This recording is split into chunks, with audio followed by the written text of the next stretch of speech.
Welcome, everyone. What an amazing time it is that we can all be together on this festive day, man. Big round of applause. Everybody that's in the room right now. We celebrating Judas and the Black Messiah.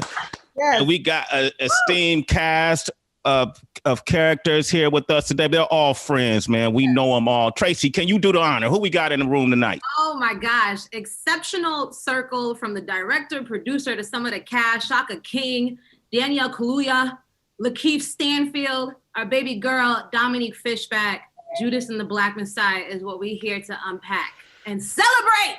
Woo! Absolutely. It's interesting. It's a celebration because I just want to say thank you, Shaka, for this movie that you wrote and directed and the way you portrayed Fred Hampton. Because I'll tell you a quick story. You know, I'm from Oakland, California, and I often hear stories of when I was too young to walk, when my mother was actually a part of the movement. And so my mother used to go to East Oakland and she used to pack the lunches and she would put the proteins with the meats, with the breads. And then they would rent a house over in North Oakland and Berkeley. And that's where the Black Panthers would have their soup kitchens. So I was in a carrier, I was in a baby carriage in the 70s and I was a part of all of this. And what I remember growing up about the Panthers was that we always ate. They implemented a child care center in the Oakland Public School District. I ended up going to one of the child care centers. I remember they kept us educated. They kept us clothed, and they implemented the sickle cell shots that they start taking in Oakland in the 70s. So in terms of our health, they were always concerned about the health. Now, I didn't necessarily grow up with my fist in the air. I was too young, but that whole ideology was implemented in me from a youth. And so whenever I grew up and I would hear the way stories were told about Huey P. Newton or Fred Hampton or any of the Black Panther affiliates, that allegory was always incorrect. It was always off base to me. It never told the full story. And there was a line in this movie, I don't want to give away too much, when one of the mothers, after her son was killed, and the headline just smeared his name and what his legacy was about, and I'm a paraphrase, she said, wow, why does his legacy have to be like that? And looking at this movie, prior to seeing this movie, I would always say, wow, why does the Fred Hampton legacy have to be painted like that? And you did such an excellent job at showing us who he was as a whole well-rounded person. I want to salute you for that. And I want to ask you, my first question is, when writing this, how important was that to you to show the many layers of who Fred Hampton and his legacy was? It was paramount. It was the reason, for moving forward with it.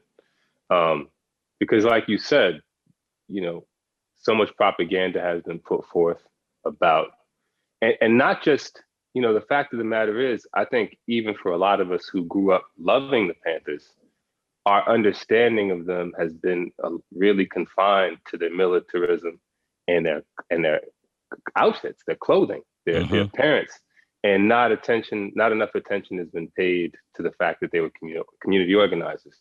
They were thinkers, I'm so glad you mentioned the sickle cell, because one of the things that we that postscript at the end where we kind of give you the history following the events of December 4th is long, but there was a piece of information I can't say I regret not putting it in there, but that I wanted to put in there, which was that, that sickle cell program was so effective and embarrassed, the U.S. government so much that they had to Richard Nixon had to implement a sickle cell program following that. And the same goes for, free breakfast in public schools. The roots of that lie with the Black Panthers,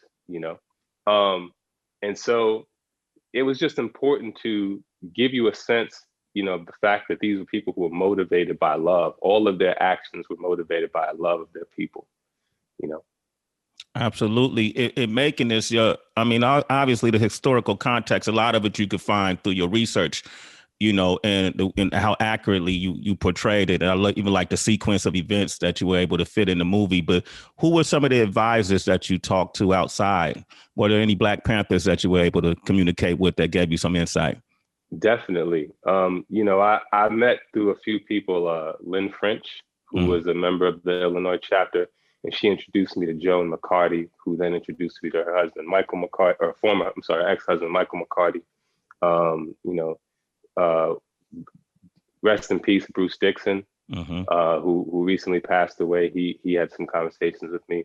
Donna Calvin, who was also a member of the chapter. Blair Anderson had a number of conversations with me, and we're actually in dialogue quite frequently. He was a survivor of the assassination and who was wounded during the assassination.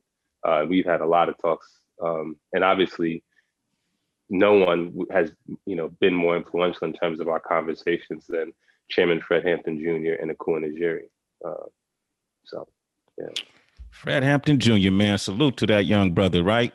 Come on, he came to our absolutely always. He came to our Chicago broadcast. Remember that, Heather B? Wow, yes. That was some years ago, but definitely salute to him. Salute. Yeah, he was on set every day. From the second week of filming on, he was on set every day.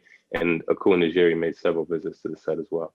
And we've been in dialogue with him for about a year leading up to the shoot. Okay, so he was happy with it, because if he wasn't, he would have shut the set down. You know that, right? I know. One of the stipulations for him being involved was that he be on set every day, just so that. And that's not to say that it wasn't without conflict and challenges. Like we had to make pivots on the fly a lot of times, to accommodate things that he might have read one or two times in the script, but it's very different reading the screenplay and then seeing it happen in front of you. Something he'd pick up on something and say, "Oh no, we can't do it this way," and we would either have to adjust in the moment to accommodate his needs, and sometimes we couldn't accommodate them, and he would have to kind of sit with that, and that was challenging for him as well. So it was really a process of finding points of interest that intersected. You know what I mean? And it made me grow as an artist. I'm sure they'll all say the same, because they had to do a lot of thinking on the fly as well. Daniel especially, he had to, he'd have learned the speeches in the dialect he's been practicing. And I'd be like, "Hey man, I know I said I was gonna do this, but here's some new pages for you to learn.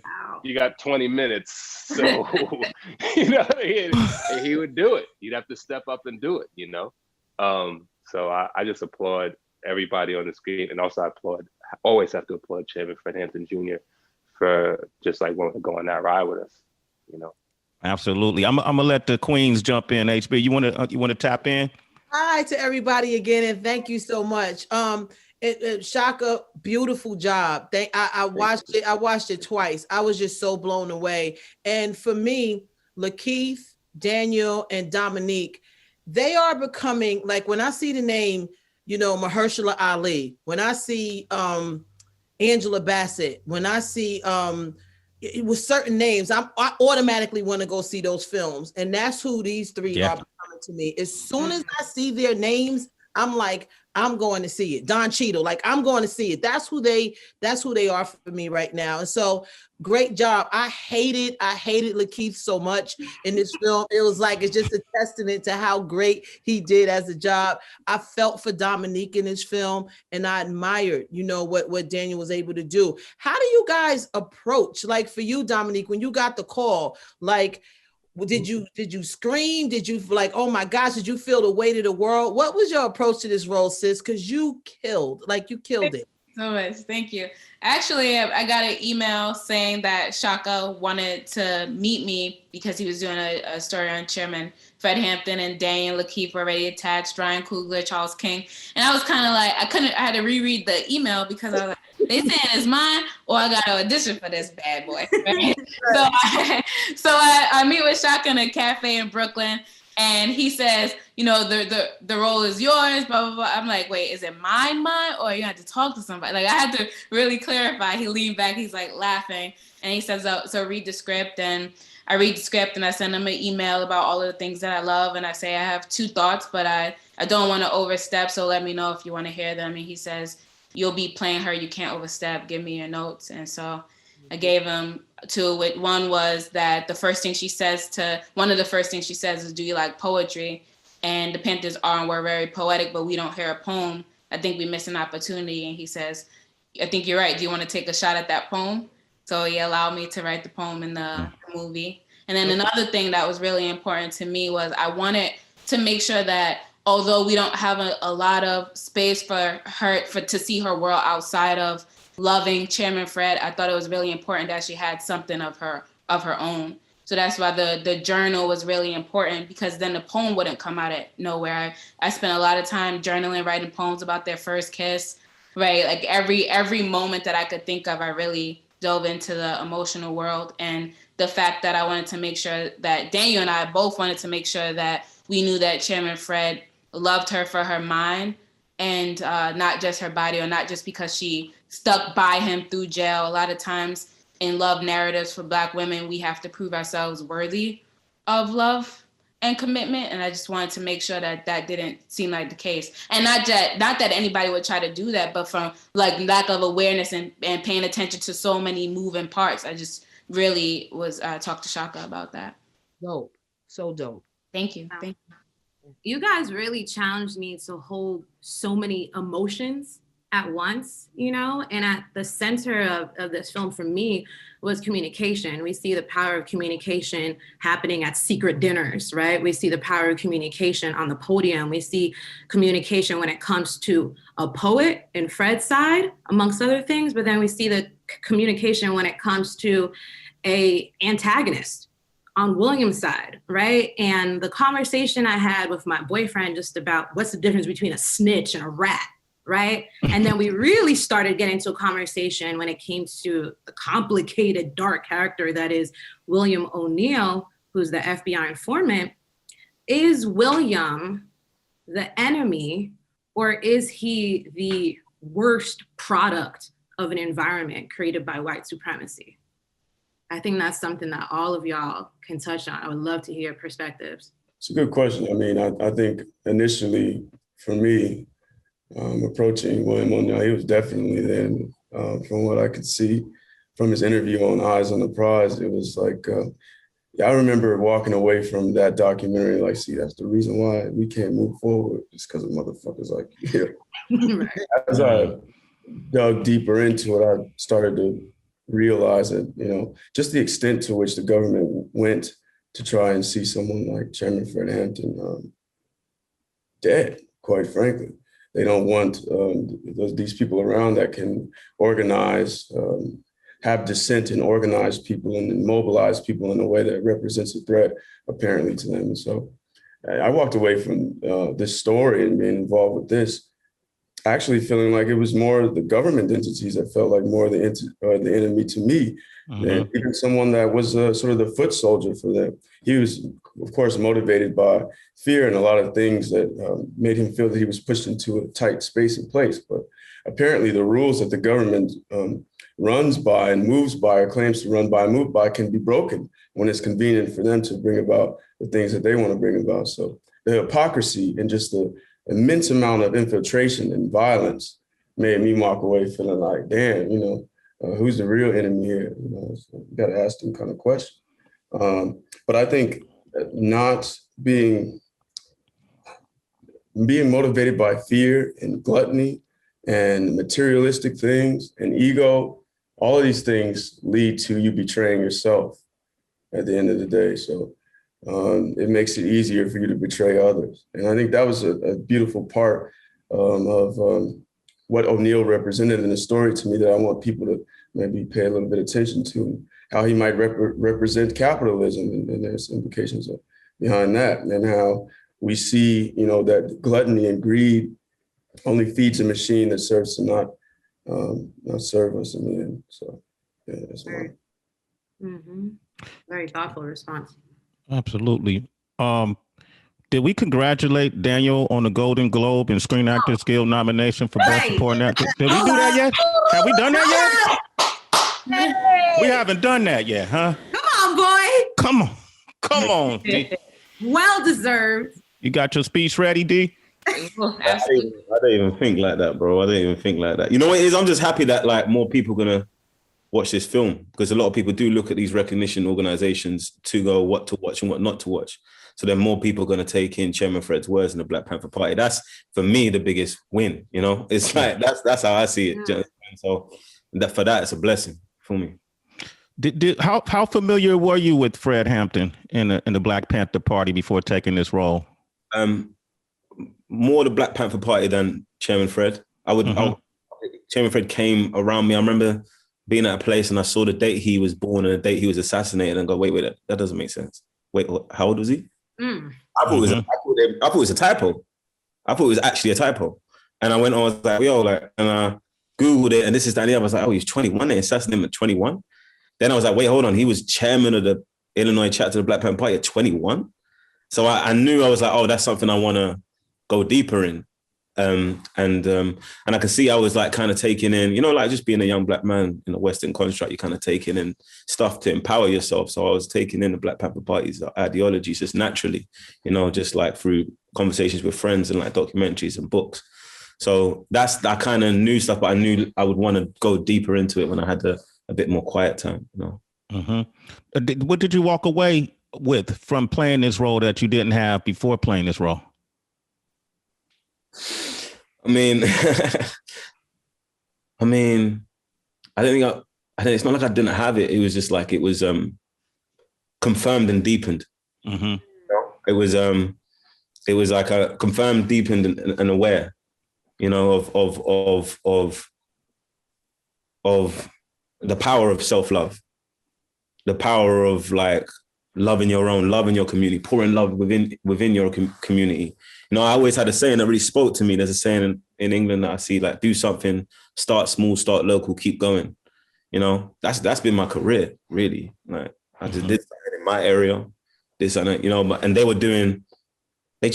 did that, It was like it confirmed something I was gravitating towards. I had that as my like phone wallpaper for like a year or two, just that saying, and so it's kind of like it spoke to me, it's about and kind of. But I think one thing that I didn't have before was seeing how Chairman Fred and Black Panther Party navigated the Rainbow Coalition. Yeah, and speak on that. Yeah, going towards the young lords and young patriots especially, having conflict with them and finding points of interest, but not in sacrifice of your love of Blackness and your love of the Black community. I wasn't aware. I was either or, I was in that kind of mindset. It's either there, boom, boom, bam, or like if you're aligned with certain things, that is to sacrifice or sell out, And I saw, I was like, wow, he just did this, and he understood it on a deeper level, and he wasn't intertwined with the triggers. Do you mean that causes fragmentation? That doesn't. That causes you to fight fire with fire, essentially. He was like, no, let's make this water. Let's make this water. Let's take this out. That for me, I didn't have before this process.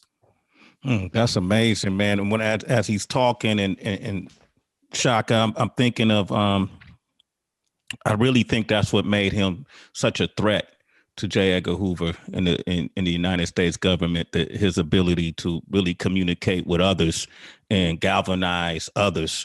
And I watched this movie and this is cyclical, what we're seeing that happened to Fred Hampton. I mean, there's a Fred Hampton in every century, you know what I mean? And even in this century, I almost feel like the movie can too be a guidance book for some of our people in the trenches today, some of our frontliners right now, almost even a cautionary tale. When you look at My Son, the Generals, the Tamika Mallory's, the Killer Mikes, the T.I.'s, the folks that are here in the States marching. Would you agree with that? Or was that even, did that thought even cross your mind as well? I hope people today can learn from what we saw then.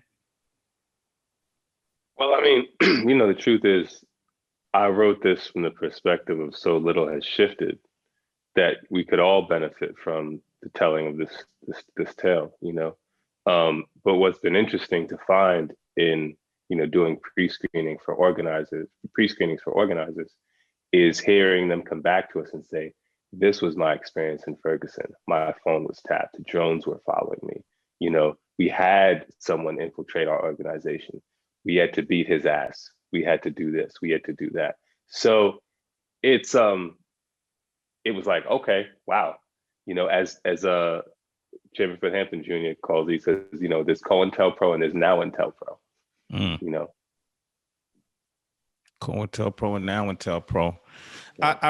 I really, Dominique, man, I want to really salute you too for your portrayal of Deborah Johnson. I'm wondering how much did you actually get from Deborah Johnson? And what I really like about the way you guys wrote this role in is my mother was telling me this too, that the Black Panther Party, usually we were talking about this earlier, when you see the portrayal as kind of the hyper masculine image of Black men with the berets and the shotguns and so on and so forth. But that wasn't the real representation. Chairman Bobby Seale in 1969 did a survey of the party and found that over 60% of the party at that time were women, but in a historical context, they never really get the recognition they deserve.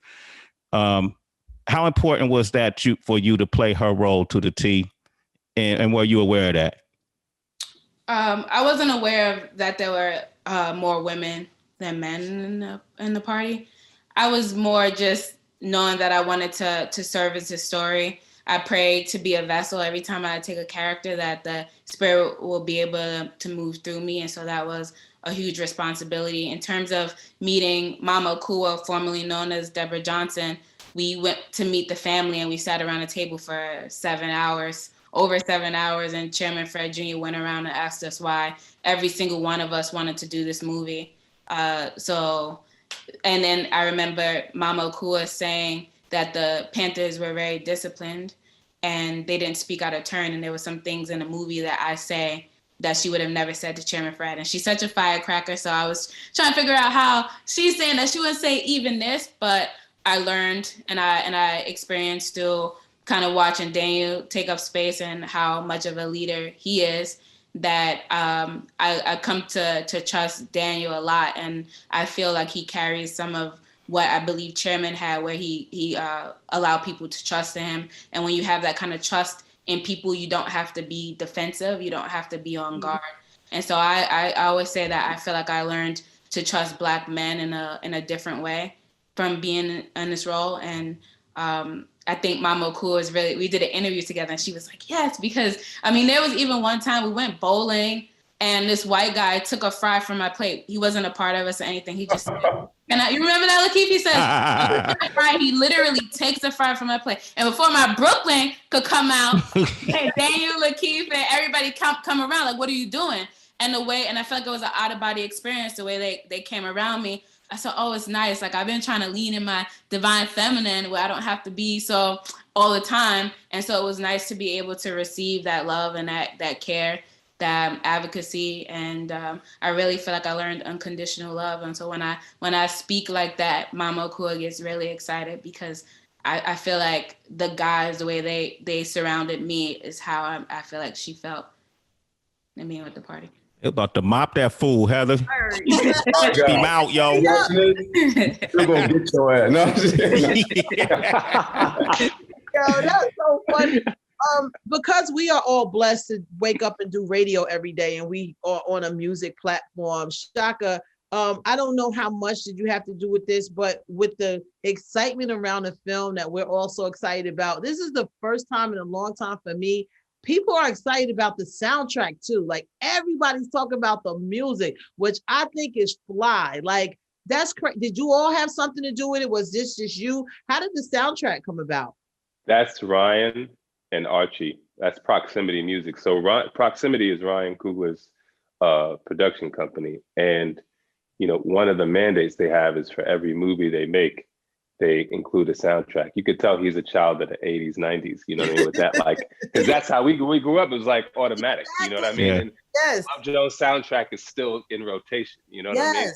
I mean? Boomerang is still in rotation. Above the Rim, still classics on those, so he brings, and it's a brilliant idea because, it generates interest in the movie from people who might not be interested in the movie. And then for people who are interested in the movie and might not be interested in the soundtrack, it has the vice versa effect, So he's a genius, man. You know what I'm saying? Like, he's Ryan Coogler. He's a genius. Like, he's a genius. He's a genius as an artist. He's a genius as a business person. And all I did was get tracks played to me over the phone. That's all I had to do with it. Every now and then he'd be like, how do you feel about this person being on the outside? I'm like, yeah, bro, like, sure. You know what I mean? Like, it's Rakim. yeah, right? Like, what are you talking about? You bugging. Yeah, okay. When I was watching, there was a random, but also not so random name that made my ear stand up, which was Aunt Jemima. And I was like, you know what? It's so crazy because now we have the new name for this syrup and this pancake, the Pearl Milling Company. And I can't help but ask, maybe this is for you, Shaka, since you wrote it, like a change like that, does that matter? Like how much weight does something have in the way Black people are seen in current American history? I mean, the truth of the matter is that it all matters just from a subtextual standpoint. You know what I'm saying? Like, I didn't even know, by the way, I'm curious as to what the new syrup is called. You said it's called what? It's called Pearl Milling Company. Pearl Milling. And it's just like, what's on the bottle? It just says Pearl Milling Company? Exactly. There's no images. No one melanated is on there. Got it. So, and the bottle's not shaped. The bottle's not shaped like a human being anymore either. I guess it's just like. That was Mrs. Butterworth's. Oh, word, you're right. That's right. I'm confusing the two. No, I knew that, but I thought that also the bottle shaped like one. Okay. How do you know so much about syrup? That's awesome. but I do think it all makes a difference. Just, you know, going through the supermarket and seeing, you know, images of, you know, and the thing is, like, my family were domestics. My grandmother was a domestic, and that's actually a very respectable trade. You know what I'm saying? But it's what goes along with it, you know? So I do think that it all matters. The funny thing is that I didn't write that piece of dialogue. That actor improvised that. And he's a great actor. My you know, white actors, they be loving that. They love. He's actually a close friend of mine since I was like 19. Okay, that's good. So, like, that would scare me. It was really good. My white actors improvising Aunt Jemima, that would kind of scare me. But I actually cast him because he is not he acknowledges racism, and he's not afraid to just be like, yo, okay, you need me to do this, I'll do this. This is not a reflection of me. But, you know, you hear the stories about like Danny Aiello not wanting to say nigga on in Do the Right Thing, and Spike having to like fight him to get to say nigga and do the right thing, you know? And I can't imagine being in that position, directing an actor. Like, I need you to be authentic in that moment. And he did it. And that's why it's in the movie, because it felt real. You know, wow. those women look back like, what the you know? Well, you know what? I want to do something. We never done this, so we got people asking questions. So I'm gonna see if I can. Y'all mind if we do this? Not at all. Not at all. To Daniel, this is coming from England. What's up?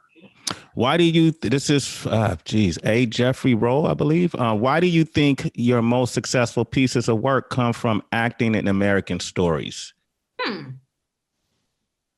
Do you think your upbringing outside the U.S. helped you in any way in acting as American characters? No, I don't think my upbringing outside of the US helps me playing American characters. I don't see that as, because my experience of outside of the US is different to, I don't know, Benedict Cumberbatch's. You know what I'm saying? It's like, it's a different experience. Do you know what I'm saying? Completely. Do you know what I'm saying? And Benedict's a cool brother. Like, do you know what I'm saying? So, but it's like, but I think it's like, I just feel, I mean, there is more space to be Black in America. Is how I feel. Do you know what I'm saying? And so when I'm here and I'm doing my thing and I'm me and I've got the spirit that I have and I'm channeling, do you know what I'm saying? I'm not necessarily seeing it, I'm not seeing it as like, this is like these characters, I'm inhabiting spaces. Do you know what I'm saying? And being a vessel for these things. It's just, I feel like when I'm in and also it depends on what is success though. You know, what is, I see success as connecting to someone that you want to speak to. You know, is like, I like, so there's stuff I've done in England that I would call successful, even though like only like 4,000 people watch the play. You know what I'm saying? It's like, I don't necessarily believe like it achieved what it was meant to achieve. You know what I'm saying? And so I've come into the game and I've always done what I'm supposed to done. And then like, I was in England and then Jordan shouted me after watching a British show. The fact that it reached the American shores is success. Do you know what I'm saying? It's like, and it, like I did it in 2011, and then everyone started watching Black Mirror in 2015, 2014.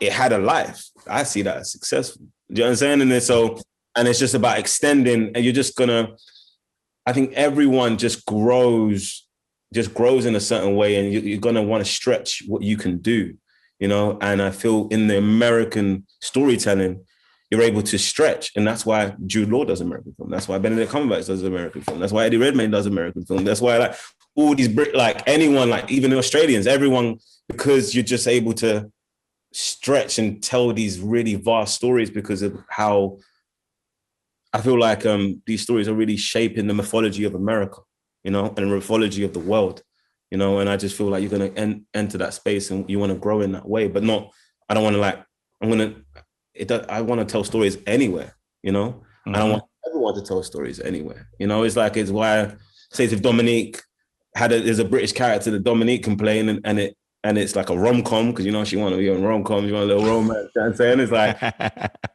why would she go into that space? Do you know what I'm saying? If her spirit speaks to that character. Do you know what I'm saying? It's like, that's how I see it. I see it as we are creators and why we are creating what we're doing, you know? I like, it all depends on what you deem as success. If your goal is to reach 10 people and you've done that, then that is successful, you know, how I see it. Okay, that's fair enough. Lakeith, this is from Kosher Kyra. I am curiously seeking your thoughts on whether you feel we as a society have progressed or regressed in terms of our freedoms. In terms of our freedoms, I mean, that's a tough question for little old Lakeith.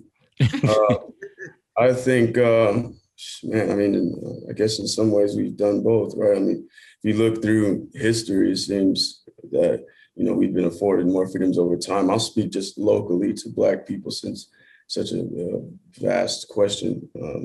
Apparently, you know, we've campaigned and broken out of the chains of slavery and gotten to be able to experience physical freedom in a way that we weren't able to do even after slavery, during legislations and things like Jim Crow, even up into the 60s of fight. And in a lot of ways, it still continues, but it could be argued that psychologically, as a collective, totally, that we might be drawn to things that are more destructive to us in society. And might align ourselves with those things, even though it isn't a representation of us all. Generally speaking, it might be said that we've regressed in terms of. And when I was doing the movie, and we were in this scene for, you know, I'm a revolutionary, and when I saw the audience dressed in those clothes and all in one singular thought toward a goal locked in for Black people, that was something that was very beautifully progressive in my mind. I thought it was beautiful, and I hadn't seen that in my life.